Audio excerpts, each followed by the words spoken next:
Cho chị gửi luôn thông điệp nè, ví dụ có tách Ni ra khỏi Hồng Loan á thì cũng phải chờ xong pháp lý. Có thương Hồng Loan á thì có chờ xong pháp lý rồi tách Ni ra, hiểu không?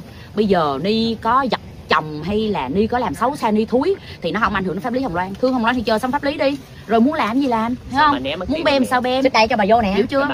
Có gì đâu mà phải tìm đủ mọi cách để đẩy Ni ra khỏi Hồng Loan.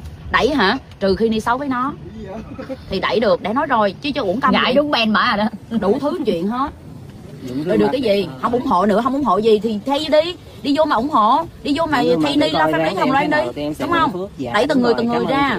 Đã chúc phúc cho chúng em. Vậy là đã thương Hồng Loan chưa? Nếu mà bà Ni xấu, bà Ni sai á là chuyện của bà Ni thúi cũng chuyện của bà Ni, chờ xong pháp lý đi, đẩy bà Ni không muộn mà, đúng không? Còn có đó mà, chuyện xấu của bà Ni còn đó, còn sờ đó, để xong pháp lý đi. Vậy là thương mớm dữ chưa? Chị có thể ngọt ngào dịu dàng hơn. Thương mớm dữ chưa? Đó hạ xuống tâm đó. Hả? Đã thương mớm dữ chưa? Thương Hồng Loan dữ chưa? Ok.